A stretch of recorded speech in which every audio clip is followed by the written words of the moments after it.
Hey, everybody, it is Tim Gillette, and we're back here with another Tim Gillette Show. Yeah, that's me. I know, I got to show my name, but it isn't about me. I'm going to introduce you to the coolest people on the planet. Today's guest and I go back many a years, all right? As I'm sure he'll probably tell some of the stories about when we met, and how we became close friends. Over the past few weeks, we've been able to catch up a little bit, see what each other is up to, and very shocked that each of us hasn't gone a totally different area than we thought we were going to go when we met each other 17, 18, I don't know how many years ago it was. But anyway, Rob Skiba is my guest today. And I met Rob in 2002 or 2003. I can't remember where. And when he came to Dallas, Texas, I let him crash on my couch, just like a mutual friend of ours, Brian, let me crash on his couch when I was homeless. And it's funny because all three of us are still to this day close friends, even though we don't see each other now. We have gone off to perform and do things that God has told us to do. Somebody bring him up, Mr. Rob Skiba. How are you? I'm good, Tim. How are you, man? Thanks for having me on. It is good to finally get some of the people I know, like who knew me when I didn't have all this, on screen with me finally and record it. Yeah, for sure. Yeah, I just did a quick math. It was 18 years ago. 18 years ago. Yeah. Like kids that weren't born yet are adults now when we met. Yeah. What a time that was. Just real brief.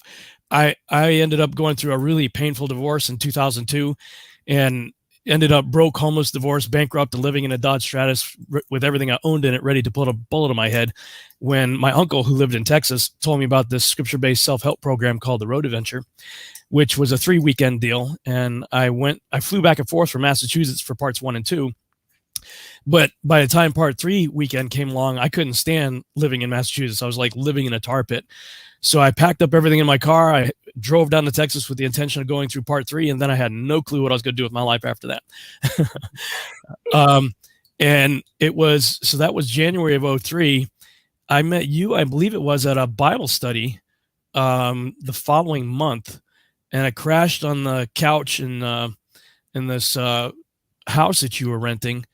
And what was it? The space shuttle blew up right over our head. Yep. That was right about the same time. I remember that. So. Yeah, I remember hearing it. It woke me up, and it blew up right over Allen, Texas. Yeah. So you I don't know if you know this, but the gentleman whose house that I used to rent a room from, he about 2.5, 3 years ago, he passed away from cancer. Oh man. Has a wife and 2 kids, and I moved out of his house because he was getting married. And I found out 3 months after it happened, and then I called his wife real quick and talked to her. It's like, I didn't know, and he was like, him and I were roommates through like 2 or 3 houses, and the last roommate I was staying in his renting a room in his house when he got married, when he bought his own house. So yeah, wow, and and he was younger than me, so yeah, terrible. Life happens. So he's a good Christian kid, though. You know what I mean? Good Christian guy. You know what I mean? We went to 2 different churches together and stuff like that. So, he's good to see him. But how life has changed. You got remarried again, though, too, right? I did. Yep. Let's see. I didn't stay with you that long. I ended up getting an apartment. Got my feet back on the ground. Got a job, and it was doing okay for a while there. And then the guy who hired me, his son graduated from college, and he gave him my job. Actually, it was Brian Kennedy got me that job. But then the boss gave his son my job, and so I was out of work. Now I had by that time my car broke down. I got a new car, had a new apartment. I thought, man, everything's going great. and then I lost my job, and so from March to December of 2003, I didn't have any work, but I had all the bills that come with having an apartment and a car and utilities and everything else. But I was applying for jobs that had my picture on the job description. It's like, we want Rob Skiba. And I would show up, and for whatever reason, they'd be like, you're overqualified, or you're this, you're whatever. And finally, I don't care about sales or anything like that, but I applied for a job selling cars at a dealership on 121. And I went through the whole training and everything. I was about ready to step on the lot. And it was a whole week of training. And the day I was supposed to go on the lot, the guy above the guy that hired me brought me into his office. He's a New Yorker. He's looking at my resume. He's like, "You're not going to work my lot." I'm like, "I'm not. I just went through all your training. I did really well." He goes, "I'm looking at you. You're an artist. You're an actor. You look at this." He's like, "Anything, one of these things pops up, and I know you're going to be out here. I want somebody here for the long haul." I said, "Yes, sir. You're probably right. Thank you." And I went home and I'm like, "Okay, God, you're withholding from me because it's not like I'm not trying here, you know." And he just kept telling me, "Well, we got to spend time together, you and I." And I'm like, "Well, then you're going to have to provide for me." And he said, "Deal." So I lived one miracle to another from March to December of 03, got hired at East West Ministries, an international missions organization, in January of 2004. And then Sheila, who would become my bride-to-be, got hired in August the same year. And we were in the same communications department. So that's how we met. And then we got married on July 7th, 2007. Yeah, I remember. I was at the wedding. I do remember your wedding. That was like some of the last times I really kind of hung out with you guys was your wedding. Yeah. Yeah. But your life has changed. All right. I'm curious though, because you're a man of faith. At any point in time, did you give up faith? Oh boy. Well, when I came to Texas, I was in that mode. It was actually that road adventure thing that put me back together again, because I had really, I've been a Christian since I was 7 years old, grew up in a Christian family. My dad was a Baptist minister when I was a kid. So I've been exposed to Christianity my whole life. But I went through, that crucible. Actually, it started in 2000 and went right through to 2002, ending in the divorce. And at that point, I had a major crisis of faith that had to be restored. And that was largely what 2003 was all about. And, I lived in a apartment complex known as Austin Ranch, which at least at the time was like a meat market, man. I mean, there was like everybody there walked off the cover of a magazine. It looked like, I remember it. Yeah. There was a lot of temptation like everywhere. And I knew I had the potential to get myself into a lot of trouble. So I was like, as tempting as all of that was, I decided basically to lock myself in my apartment. And pretty much all I did was read my Bible, pray a lot, and cry a lot for most of 2003 till, put my life back together again. Mm-hmm. Now, you know what I mean? Coming with a man of faith and being growing up as a Christian, but then coming here, all right. Texas has got a lot more, Dallas anyway, has got a lot more bigger churches and more paths that you can go down as a Christian. Did you find it interesting, or did you find it easy to choose? Okay, I'm just going to go to this church, or I'm just going to follow this ministry and work here. Or what was it? What was it? Some of your paths back then? Well, when I first moved to Austin Ranch, that's just down the road from Prestonwood Baptist Church, which is where I met you, and a bunch of other fantastic people that, we were all a really tight family back then for like a couple of years at least. And Prestonwood, it's a 23,000 member church. Mm-hmm. And when I first drove by it, I'm like, wow, I really am in the buckle of the Bible Belt. I mean, they put a cross on a mall. Flags over Jesus. Yeah. I mean, I thought it was just a retail outlet mall. I mean, it was so huge, like as big as, Stonebriar Mall. Mm-hmm. It looked like, and when I first went in there, I mean, there was the novelty of, wow, like this place is amazing. Right. But there were certain doctrinal positions that I started to disagree with over the course of the months and stuff, maybe a year or so that I was there.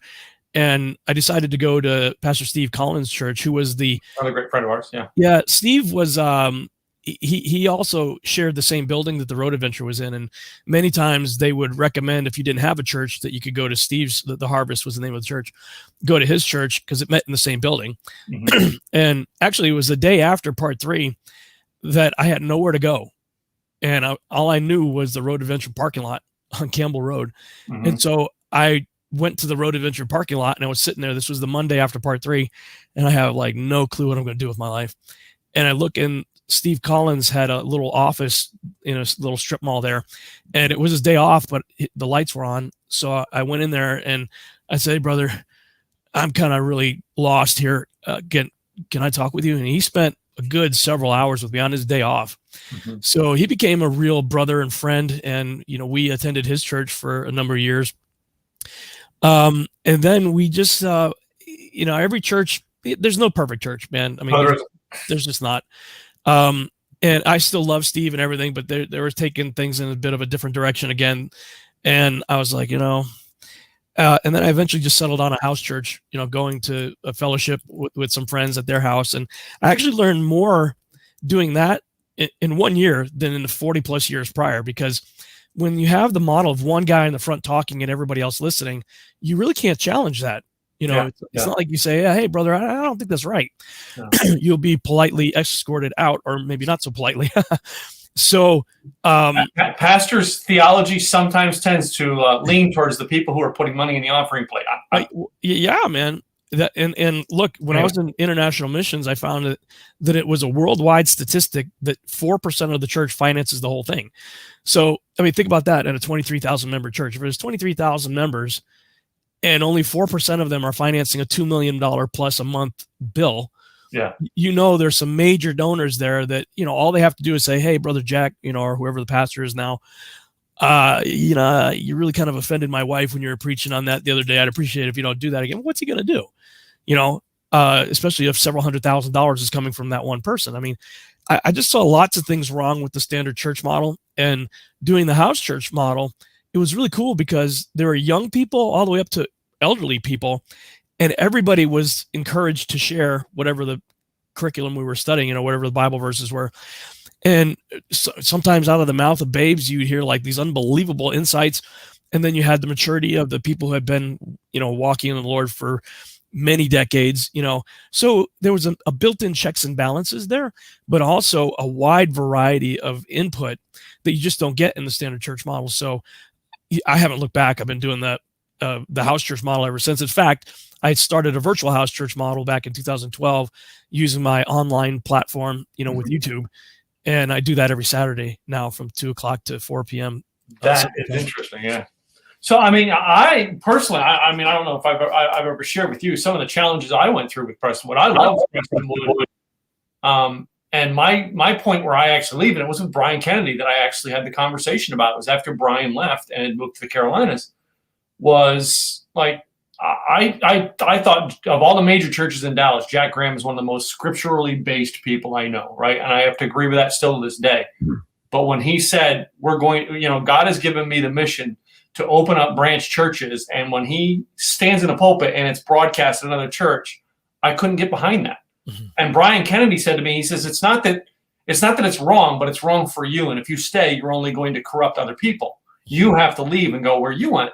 And I went with I don't know if you know a guy named John who's got Hope Fellowship up in Frisco. That's where I went for many years. I actually worked for the church for a couple of years up in Frisco, and they went to the same model. And I said, I'm sorry, John, I'm out. I can't stand behind that model. Yeah. It's just something, the way we grew up. I mean, I grew up Northeast as well, and that's it. How many times in your life have you had this, Rob, where you're going down something, man, I'm in. And then all of a sudden, maybe it was the road, maybe it was a job, and you're like, okay, no, okay, I'm not ready to do that change. And you backed off and went, time to change. Yeah. Well, I like to consider myself quite flexible, and I regularly pray that the Holy Spirit will lead me and guide me into what the truth is, no matter what the topic is. And I have a long and well-established public track record of changing my views. Yeah. In many different topics. I'm not afraid to admit that I'm wrong. I think, look, we've all been deceived by, one thing or another throughout our lives. And it wasn't that anybody had ill intent. They may have been deceived themselves, and they're just passing on what they had learned. But once I come to what I understand is the truth, well, I can't continue to support, the other thing. So, because, ultimately, it's just not going to be good for you or other people, because I don't know about you, but actually I think I do know about you, but myself, I can certainly speak and say that I have a hard time keeping my mouth shut when I passionately believe something, you're going to hear about it. Well, no, I was that way when I was younger. All right. I worked in the auto industry. And if I ever believed in my jobs, if I ever believed I was right, I would fight up until the moment I was proven wrong. And then I would step back and I would walk over and apologize and shake the hands of everybody. I'm sorry, I was wrong. I'm sorry, I was wrong. And I remember having a supervisor who basically said to me, I disagree with the way you do things like that. And I said, no, I fully 100% was straightforward, believed that I was right. And I said, and I will always stand when I believe I was right. But when the second I realize I'm wrong, I am going to walk back and apologize to everybody that I disappointed and say I'm not perfect. Yeah. You know what I mean? And that has always been my thing. And that's not even scriptural. That's me and my job type deal, you know? Yeah. Yeah. And I think you've got that same characteristics in the fact that same thing. You know what I mean? If it's making a film or whatever, your spiritual beliefs, you're set in that. If I believe I'm right, I move forward until the point I realize I'm not right anymore. Yeah, absolutely. Yeah. And like, look, if you're not passionate about something, you're doing something wrong. Like, you need to be passionate about whatever it is. And both of us know somebody named Pat Dewar. He's a dear friend and brother and mentor to me. And he always challenged me to make my passion my profession. Yeah. You know, and interestingly enough, I had another guy. This was back in 1997 through 99. I affectionately referred to him as Mr. Miyagi. His name was Joe Sibilia. He was an eccentric multimillionaire, bald guy, used to wear linen clothes and walk around barefoot. And he had a place in Gasoline Alley in Springfield, Massachusetts. Gasoline Alley is this nasty, just what it sounds like. It's all coal and oil and gas industry there. Yeah. And he had this little oasis there in the middle of all of that. And I was recommended by a mutual friend to go see him when I was trying to seek investment for movie making. And so he was trying to tell me life lessons that I couldn't. I knew better. Let's put it this way. You know, here I am broke. Here he is a multimillionaire, but I know better. Yeah. He was trying to sow into me. He was trying to teach me something. And so he's listening to me, blah, blah, blah, blah, blah, blah, blah, blah, blah, blah. He's sitting patiently in the windowsill. And like, all I can see is this bald silhouette with this light behind him. And it was almost surreal. I was like, oh, you know, and I'm going, blah, blah, blah, blah. He goes, come with me. And he gets up and he walks outside and I'm still talking, blah, blah, blah, blah, blah. And he starts picking up cigarette butts and like Coke cans and, you know, just garbage. We're walking down the street and he's picking stuff up and I'm just still blah, blah, blah, blah, blah. Then I figured, well, maybe I should pick some stuff up too, you know? And so I started picking stuff up too. And I kept talking and we get back. We walk right back to the place. He throws everything in the garbage. I throw my stuff in the garbage. He sits back in the window and I'm sitting there looking and he's not saying a word. And I'm like, okay, so what was that, like wax on, wax off or something? And he's like, dude, you're like trying to save the world. Why don't you start where you're at first? Yeah. Yeah. And that was like so powerful because here's this guy who has he could live in cush life wherever he wanted to, but he's set up shop at one of the nastiest places because he's trying to clean it up, you know, one cigarette butt at a time if he has to. But in the meantime, he's mentoring people and stuff like that. And I couldn't really receive it then. But it's interestingly enough, though, and we'll get to this, I'm sure, but the first project that I did with the ministry, which you were involved with, I brought it back to Massachusetts. I went back to Massachusetts after making that. And I just said, hey, brother, you know, I couldn't really receive everything you were trying to tell me several years ago, but I want you to know I get it now, you know, and I want you to know this is just a little piece of the fruit of the seed that you sowed into me, you know, back when. And, you know, he kept it and he's got it in his library now as, you know, a success story, you know, he considers. Mm-hmm. So. I think you gave me a copy of it and I don't even know if I have it anymore because then again, I had the apartment fire, which I lost a lot of stuff. So yeah. Yeah. So I got to tell this story, man. When I before I got my apartment and while I was living in my car for a while until I met you. And then you're like, hey, stay with me. But I was praying. I'm like, God, what am I doing here? You know, there's nothing. This place is a desert. There's nothing for me here.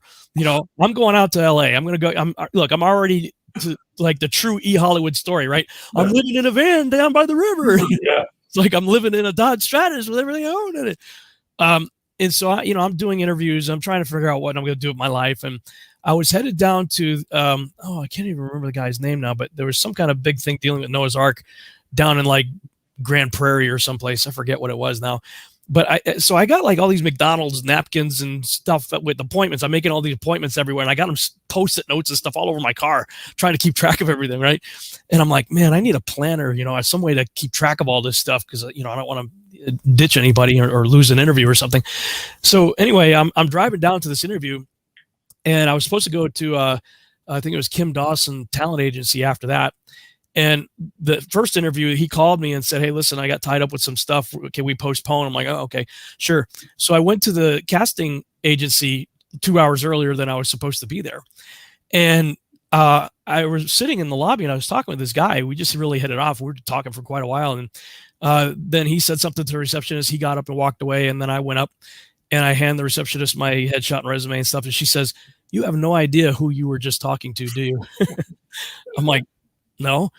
She's like, when you go to the movies and you hear the preview voice guy, coming this fall, he's the guy. He did voiceover in Forrest Gump, and she says, if you want to know somebody who literally knows everybody in Hollywood, you were just talking to him. I'm like, thank you, bye. I ran down the stairs and I caught him right before he got in his car. His name is John William Galt. I said, John, hey man. He was telling me about this thing called the Nexus Group, which was a group that he was trying to put together for local Dallas-based, filmmakers, writers, directors, producers, to do independent feature film projects together. Just a networking opportunity, And so I said, hey man, that Nexus thing you were talking about earlier, man, that sounds really amazing. Is there any chance I could, go to that? And he says, well, I can tell you're enthusiastic. You got a good look, and, I enjoy talking with you. So I tell you what, I'm starting it. So here's my card. I'll walk you into the first meeting myself. Well, I had just been praying for confirmation. I said, Father, give me 3 billboard-sized signs that I can't mistake. That is you telling me you want me here, right? Yeah. And that was like big sign number 1. So I'm walking to my car with this business card, and I'm literally thanking God. I'm like, okay, God, that's a really cool sign number 1. Then just before I got to my car, he says, hey kid. I said, yeah.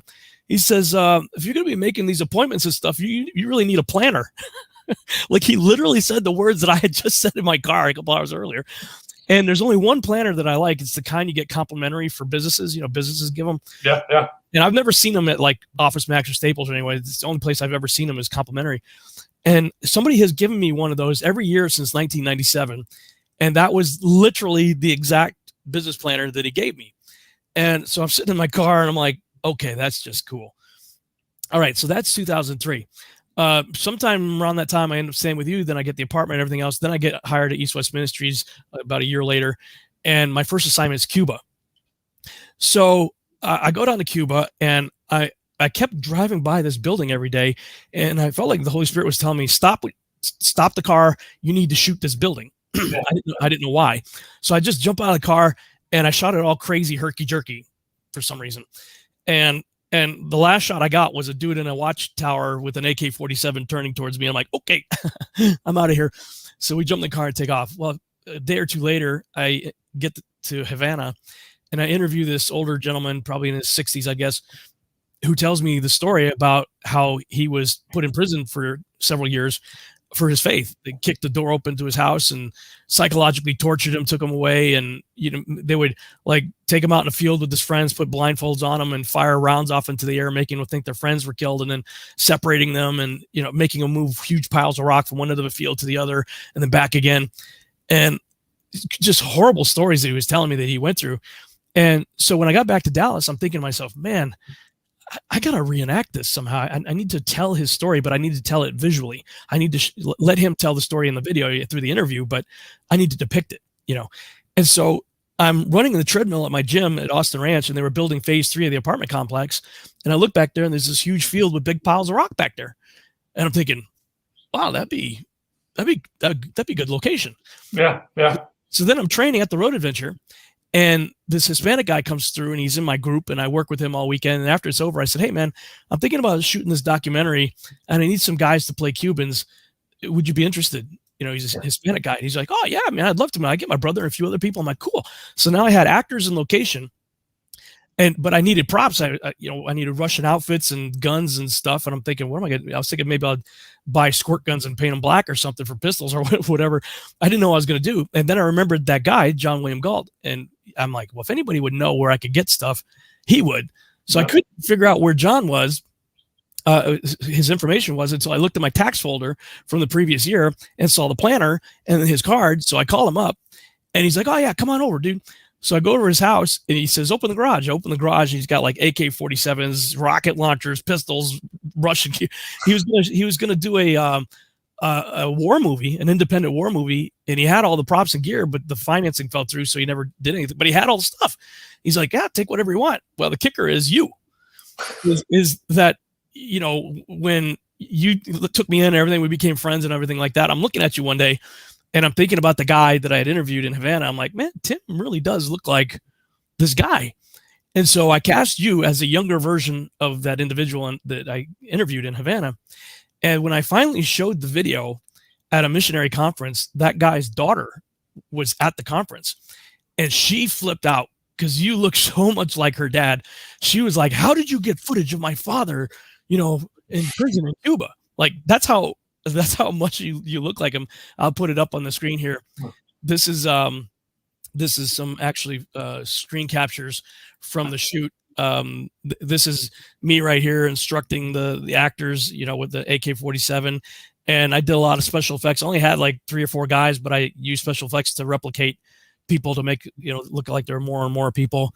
And so we're reenacting the stuff here, moving the rocks and all that. And there you are in the pit, left in a pit. And for the guy's safety, I blurred him out except for his eyes. And I think people can tell enough just by looking at the eyes that they're very, very similar.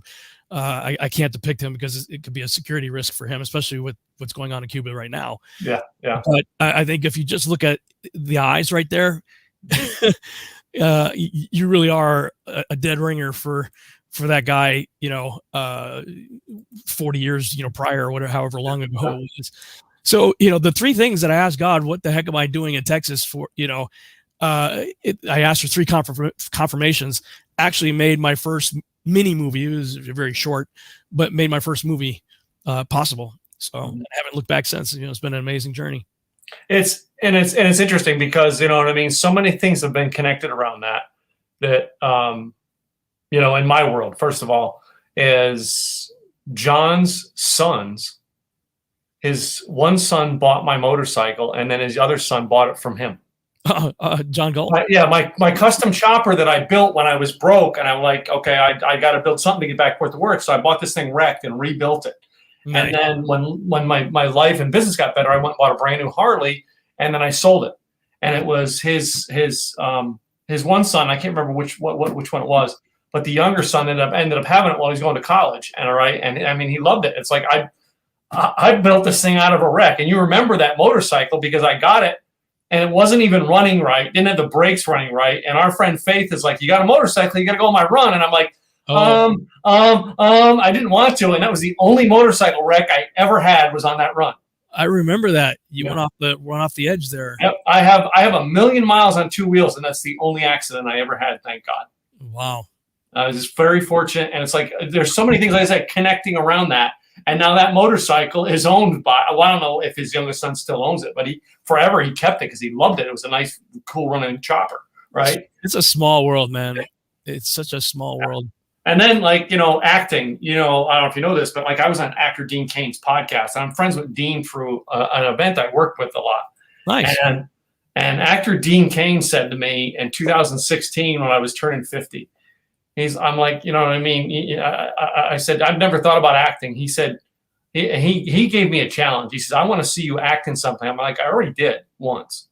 And he's like, you can still do it. I'm like, yeah, but I'm not interested, right? But he tells everybody I'm an actor. I'm like, I'm not an actor. But I'm like, Dean Cain is another connection in my world that most people are like, well, how the heck did you connect with Dean Cain, right? But you know what I mean? It's through connections with you that got me to go out and take connections with other places. And the same thing in your world, I'm sure. You know what I mean? There's people know that we can circle it back and come around. Oh my God, it's, connections we both had when we first came to Dallas. Networking is what it's all about, man. And I do know that when you actually came here, you and I were sitting down someplace, and you said, well, I came from Massachusetts. I got divorced. I'm on my way to California. And I said to you, no, you aren't. No, you're not. And I remember telling my dad that story. And my dad, I didn't even get to the point where I said, no, you're not. And my dad said, so did you tell him he's not going? Because my dad's like, I've seen this story before. I know where it goes. You're staying in Texas. And it's funny because like my brother who lived here at the time lives in New Zealand now. And like I live here and my mom lives here.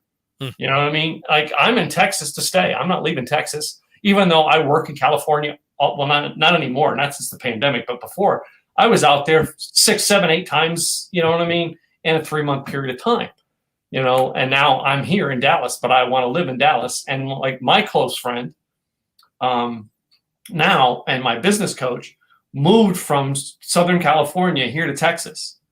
And his story was he's from New York, right? When you look at connections in your world, New York, he went to school at Oswego State University.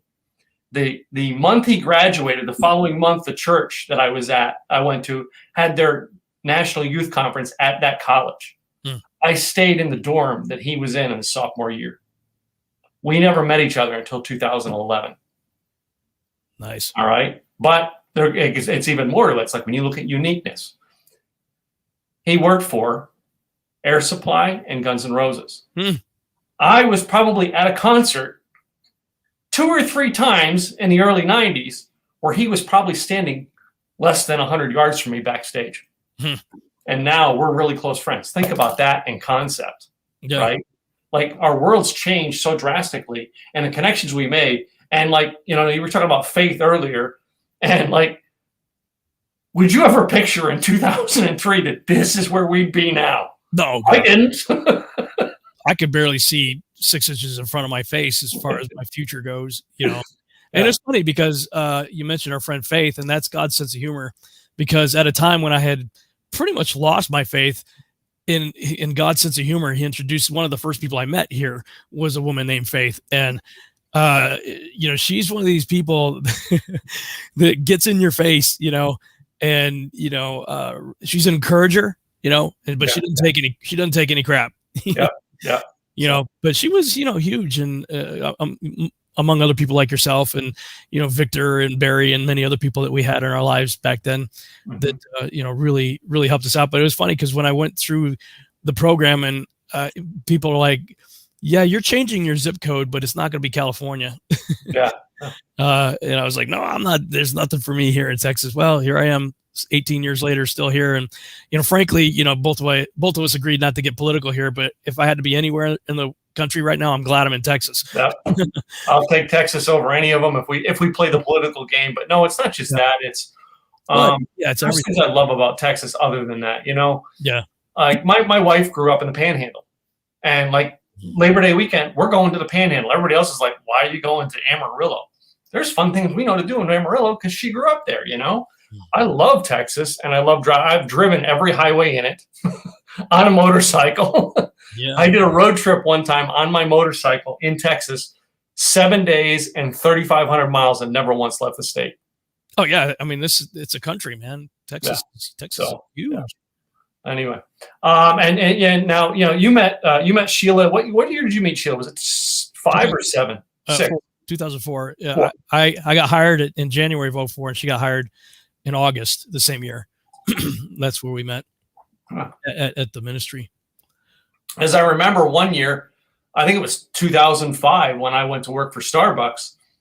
That like Christmas Day, like, you know, we came back to, I think it was her apartment, and we all hung out that night and played games. I remember that. Yeah, was that her apartment, or I thought that was Christy? I don't remember. Maybe it was. I don't. But yeah, I do remember the party. That was one party. It wasn't really a party. It was like you guys came down because I was working Christmas Day. Because I was like, well, I'm single. All right, I have next to no money. I might as well work Christmas Day and take the tips at Starbucks because I don't have any money anyway.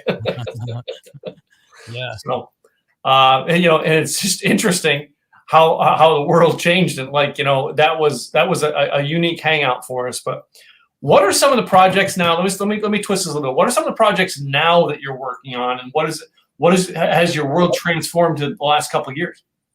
Yeah, man. Well, I have been working on, as you can see, my little, where's my, I gotta turn this around here.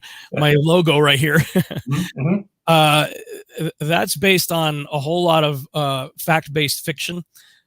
Well, the series is meant to be fact-based fiction. I've done a ton of research over the decades of my life, and much of it I have turned into books and DVDs that I have been privileged to travel the world, literally all over the world, talking about this stuff at conferences. In fact, I just got back from a conference this weekend talking about this stuff, and it's great. You know, we reach a few thousand people maybe, and on YouTube, maybe 1 million or 2, you know, on YouTube and podcasts and stuff like that. But I'm not reaching the world, you know, 7.5 billion people or 300 million in the country doing it the way I'm doing it. So I have for a long time been trying to figure out how can I get this information out to more people. Yeah. And I came to believe that the best way to do that is through a really cool TV show. And one of the reasons for that is because, especially with the genre of science fiction, people go into it suspending their disbelief. So if I'm presenting facts and history, you're open to disagreeing with me. You know, you're like, well, I don't think so. I don't agree with you, blah, blah, blah. But if it's packaged in science fiction, nobody cares. In fact, they're more open to believing because they've they're already suspended their disbelief. I mean, people get married in Klingon, for crying out loud. Yeah. And I know I have been to the Star Trek conventions. I'm one of those geeks that actually, you know, I have the Spock ears. You know, I've geeked out on the Star Trek conventions before. You know, people, especially in the sci-fi and fantasy genres, they really get into it, and you know, not just cosplay, but where you have, you know, fan-based wiki pages and lots of different. Just go on YouTube and look up, you know, Star Wars. Just type in Star Wars, and you'll see about 1 billion, you know, content producers out there that all they do is comment on the Star Wars universe, you know, and speculate and all that stuff. And I'm thinking, well, that's the better way to do it, because if I could get people talking about the content the same way they do with all this other stuff, you know, they're going to learn a lot more that way, and more people will be exposed to it than if I just keep doing what I've been doing. And another thing that got me inspired to do this was when I first got my apartment right after I moved out of your place there.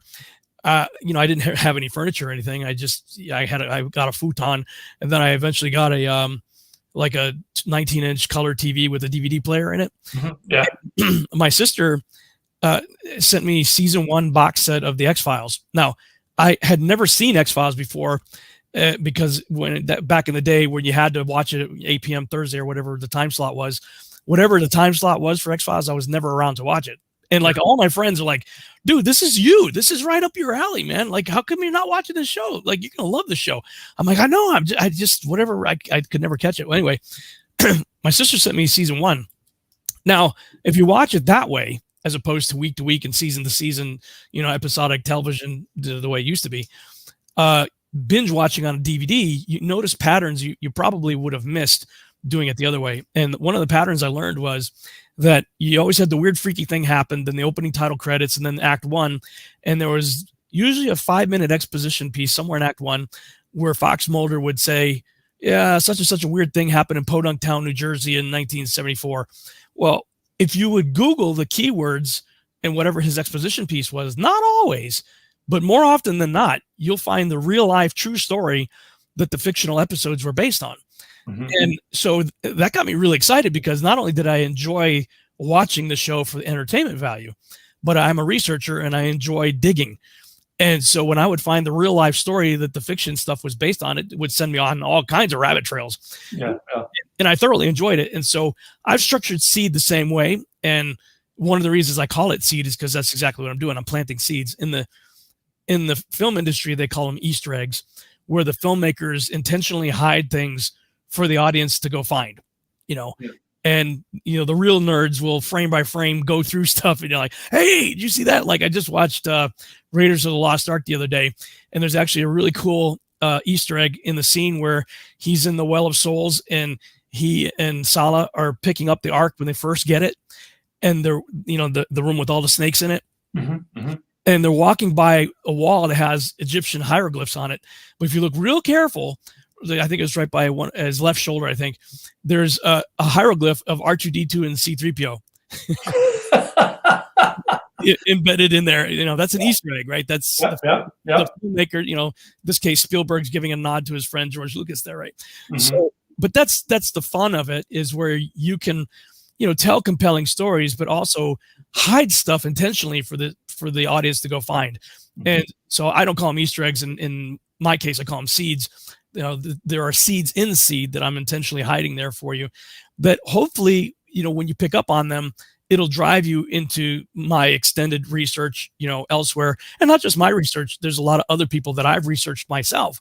Mm-hmm. That, in fact, there's several guys, two guys in particular, Dr. Judd Burton and Dr. Aaron Judkins are two good friends of mine. They are Christian archaeologists, Christian Indiana Jones guys that have done a lot of really cool stuff and have a lot of great research. And so I have actually written them into seed as themselves. They are actually in the story as themselves, So these are the kinds of things that, as the audience, becomes a little bit more savvy, they'll be like, "Oh, Aaron Judkins or Judd Burton. Wow, these are real guys." And then they'll go Google that and find all their research. So, why don't you do it like Spaceballs, to where they go, so where is this? This is now? When is then? This is now? Yeah. So, but this is a huge endeavor. And this is not cheap. It's extremely expensive. And to stay on par with anything else, comparable genre out there, we've got a $3 to $4 million per episode budget. And when you consider shows like The Mandalorian that are really hot right now, and other shows, that has about a $6 to $15 million budget. Mm-hmm. So, the stuff it's not cheap. But the difference in the world is they understand, and the reason why they have no problem making a movie like Thor or Clash of the Titans or Percy Jackson and the Lightning Thief, 3 movies that all have the exact same theme you and I believe in: Son of God saves the world. Problem is, it's the wrong son of the wrong God. Yeah. Son of Odin, son of Zeus, son of Poseidon. Yeah. But they have no problem financing $150 million for a movie about the Son of God saves the world, because they know that $1 equals one person they're going to reach.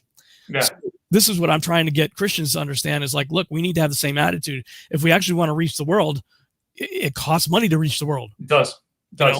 And that's the bottom line. So, but I've held it out, held my hand open, and he put it in my head to do it. So he's going to have to make it, happen. And I believe I've had enough confirmation over the years to show me that he's got that covered too. So I wait patiently for the provision.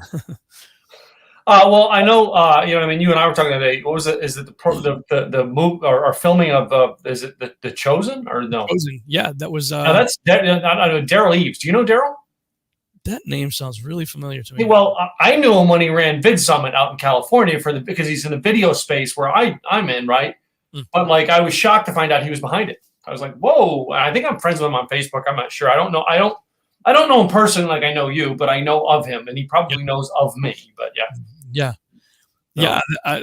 Actually, the model that The Chosen has followed is the exact model that I've been trying to do since 2009. The reason why they were able to get it quicker than I've been able to do is because they partnered with VidAngel, which is like a sort of a Christian Netflix kind of thing that already has millions of subscribers. So, they were able to pretty quickly raise $10 million from about, I think it was like 16,000 people or something like that. And it's funny you talk about raising money for things. Last night I was actually on a call with a gentleman who my coach put together for us to watch. This gentleman is blind, but if you watch him staring at the camera, you don't know he's blind. Wow. Was born with sight, lost his sight. He is Tony Robbins' #1 salesperson, and Tony Robbins doesn't pay salespeople. Wow. He runs charity events. And his whole message last night was from high to yes. How to meet somebody and get a yes out of them. Hmm. He runs charity events to raise money, and on average raises $2.5 million per charity event. Wow. And the average charity event has 60 people at it. Mm-hmm. Imagine 60 people raising $2 million. Yeah. Yeah. I used to host those as well when I was part of my job. I used to joke about it, but it's really kind of true. My job at East West Ministries as a multimedia director there was to make movies or, videos that would make people cry and give money. Yes. That was essentially my mandate, was to go into the foreign mission field, document what's happening there, put it together in an emotional piece that would tug on people's heartstrings. And same thing, we'd have a few dozen people, maybe 100 people, but they were all people of means. Yeah. Yeah. And, they'd raise, millions of dollars every year to continue the ministry and do what they do. It's harder to sell. I mean, it's easy to sell that because you're talking about orphans and, all kinds of stuff. It's a bit of an educational curve to show why how a film gets you there. Yeah. Media is just important. I mean, if you look at just look at 2020 and 2021, if you want to understand the impact of media on culture, enough said, right? Yeah. But Christians have largely abdicated their positions of influence in media. And if we want to be culturally relevant in any measure, we've got to change that. So, that's sort of the trumpet call that I'm heralding right now. Yeah. Well, I mean, and one thing you kind of alluded a little bit on this. It's a question I always ask my guests, Rob, as we get closer to the end here. When I was younger, I was like 21, 22 years old. I worked at a gas station in Tewksbury, Massachusetts as a part-time job. And my boss, his name was Frank. I don't even know his last name, or I can't remember it now. But Frank gave me advice on the job that turned out to be life advice. And that was, I was having a hard time running my shift. And he says, Tim, I want you to run your shift like you own this business. Caused me to take ownership of everything I do in my life, good or bad.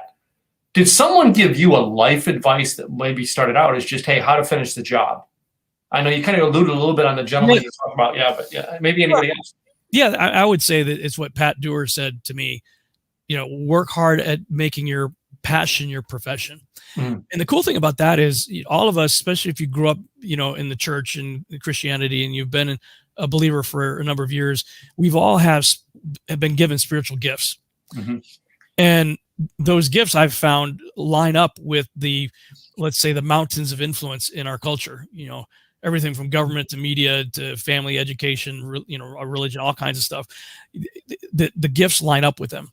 And so if you can harness the gifting that you already have and plug it in to the mind molders of society, that fit with them, how cool would that be? Because this is called co-laboring with God, where he has given you gifts so that he can work through you to accomplish his will through your passion. Yeah. So, I mean, how fulfilling is that, right? So, do you remember when I went through the road, what my spiritual gift was that they said I was very high in? I don't remember. What I was going to guess, service. No. But when I told you, you were like, yes, I saw. And I'm like, oh my God. They told me prophecy. Oh, yeah. And you at the time you went, I so see that, and I thought prophecy like Samuel prophesying. No, when they explained it to me, and you understood it because you studied it, right? And you explained it like, yeah, Tim, here, right here, it's as plain to put prophecy right. It's as plain as black and white to me, Tim. That's why you are that way. Right. Yeah. Well, the challenge for you is because a prophet does see so black and white. Yeah. Is to be able to wrap the gauze of love around the hammer of truth, so to speak, so that you can deliver that truth in love. And, in the time that I've known you, you've been very good at that. I mean, you've been a dear brother to me since day one.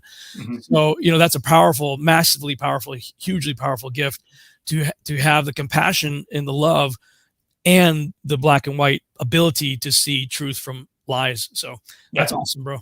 And I won't, and we'll talk off screen about some of the lies I see in our world right now. But anyway. Yeah. Well, Rob, all right. It has been great having you on the show. I know we've gone a little long today, but I want to make sure people can connect with you. All right. Maybe check out some of the projects you got going on. Best website that they can reach you at when they can take this to the next level. And what do you got there? Yeah, absolutely. Well, my primary website is robschannel.com. Robschannel.com is really kind of a hub that will take you to everywhere else. These are a bunch of other websites that you can go to there. But I do have a special going. If you go to robskiba.com, robskiba.com has /list, robskiba.com/list. You could get on my email list. And if you do, you get a free PDF of my book, Babylon Rising, which was the first book that I have written in a series of books that later became Amazon bestsellers. So you can get a free PDF by signing up there.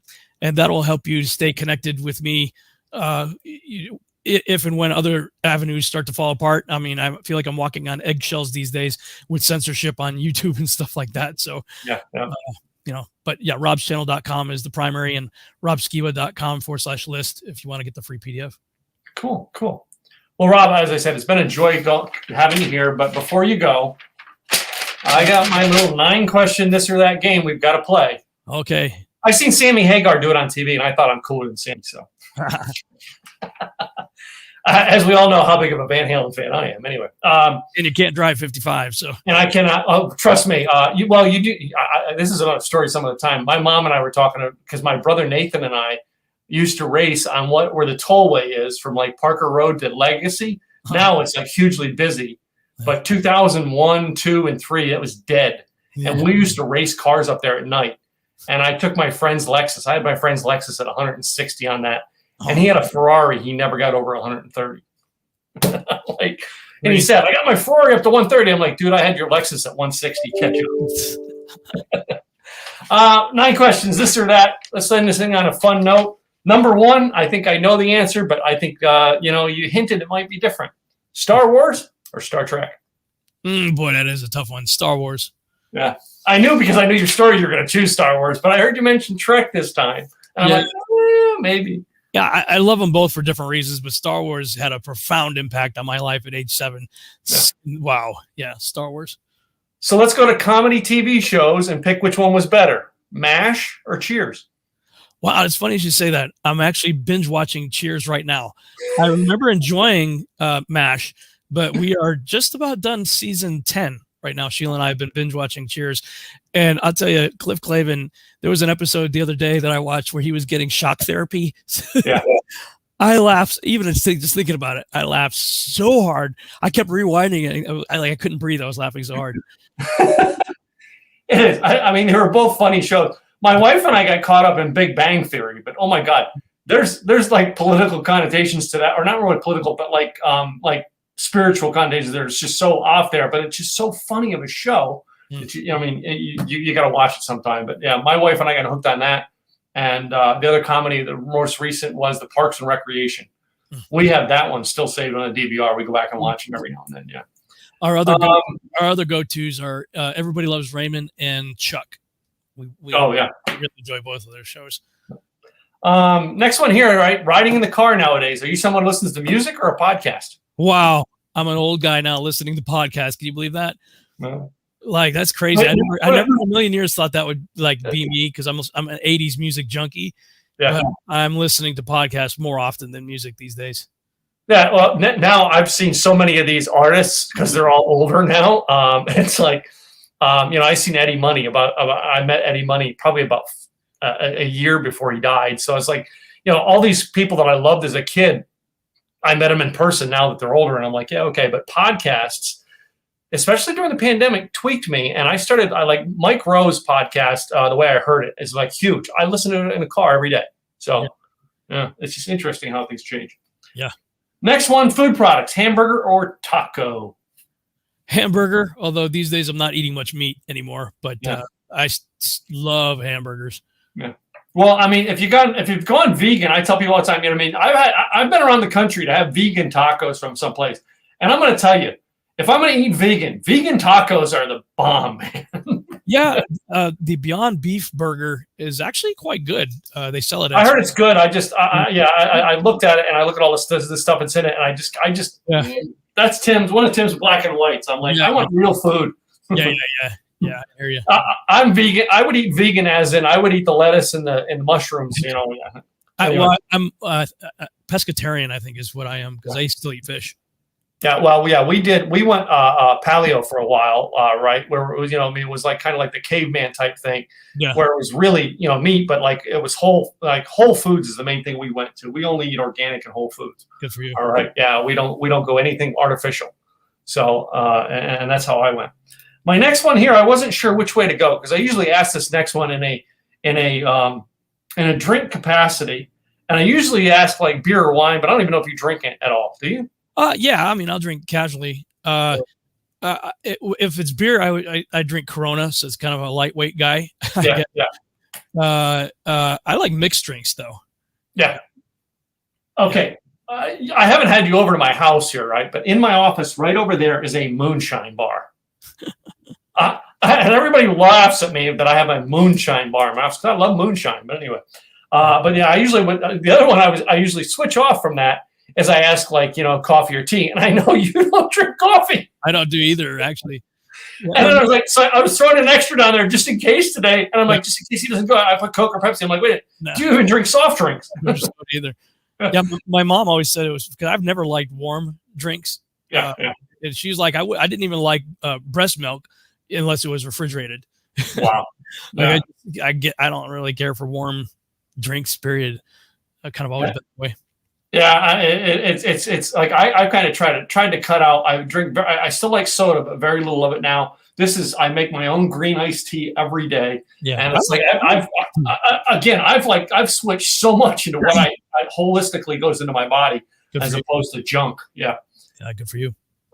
Next one here I got. Well, speaking of junk, if you're going to the movies, popcorn or candy? Popcorn. Yeah, I still love movie popcorn. Yes. Yeah, tons of it. We eat. Yeah. Probably the worst thing for you, but man, I love it. My next one here is a little bit, for you as in what you do. Would you rather be behind the camera operating it or in front of the camera acting? In my younger years, I would rather be in front of it, but now I really, really enjoy the creative process of being behind it and working with actors. And I think actors enjoy working with me because I have been an actor. Mm-hmm. So, for many years, I mean, I started doing theater in 1987 and did that all through the 90s, well into the 2000s. So I understand the acting world, but I really enjoy directing as an actor's director, Yeah. Interesting. So, and then my last two are the controversial questions that I ask everybody. And the next one is the toilet paper at your house. Does it go over or under? Over, man. Over. It's complete heresy to do it. It doesn't even make sense to do it the other way. So wait a minute. No. This is the difference between you and me. Over, dude. Over. We have two bathrooms. All right. Downstairs is the one with our bedroom. That's the one that's part of the house. And up here behind me here is the office bathroom. It's the only room in the house we didn't renovate was the office bathroom. It's still the way it was when we bought this place. And downstairs she has it on the roll going over. Upstairs it's sitting on the back of the toilet. We have 3 bathrooms here in our house. And somebody told us, the key to a happy marriage is separate bathrooms. and I think that's true. Sheila doesn't really care. I don't think that she has a preference. She just puts it on however. I don't think it matters to her. But inevitably she was always putting it backwards, and I'm like, So no, my wife is the one who has the set ways, and me, I'm like, I don't care. I'll set it. I'll set the roll right on top of the old roll and leave it that way. So, my last one, and this is an interesting one that I thought I want to see how you would react to this one. I always ask this one: boxers or briefs? Boxers, dude. Yeah. Have you tried boxer briefs, dude? Well, actually, yeah. That's what I have now. Yeah, that's what like I went to boxer briefs, man. They're just like way better. Yeah, and the fabric they make them out of is just much more comfortable. Yeah, I used to be a tighty whitey guy, and I didn't know what I was missing until I made the switch. I'm like, oh yeah, much better this way. Well, I was a tighty whitey guy until my grandmother passed away in 2005. Because up until then, my single years. Well, what do you want for Christmas? She'd say to me every year. I said, socks and underwear, Grandma. And I got them from her every year, and she would just go buy tighty whities and give them to me. And I was happy with that gift because that was an expense I didn't have to buy every year. Right. Yeah. Those are fun questions, man. Yeah. So I thought I have a little fun with the end of it, but one more time, I want you to repeat the website so they can come find you, take this relationship to the next level. Right on, man. robschannel.com is the primary website. It's a hub that will take you to the other ones, including my Seed the Series website if people are interested in checking that site out and learn more about the TV show and everything I'm trying to do there. And if you'd like to get on my email list, go to robskiba.com/list. Sign up there and you get a free PDF of my first book, Babylon Rising. Cool. So, Rob, I want to thank you for coming in, being part of our show today, taking time out of your schedule and sharing with my audience. I appreciate it, man. Yeah, thank you for having me. It was fun. Need to get you on my show too, man. Yeah, I promise you, we're going to do it. So do it. Before we go, I want to thank you, all of you guys who've been listening in. First of all, I want to thank Robert. Robert, good to see you back here. I've seen he left quite a few comments on here today. So a big X-Files fan. Ice-T, Robert. Robert, I'm an Ice-T guy. You've seen me on too many shows, but Hey, every one of you guys, I thank you for being part of the show and watching it. Be sure to subscribe on our YouTube channel. All right. The link is up above, as well as where you get your podcast. I'm Tim Gillette with The Tim Gillette Show, and I'll be back real soon with another guest. In the meantime, guys, have a great day.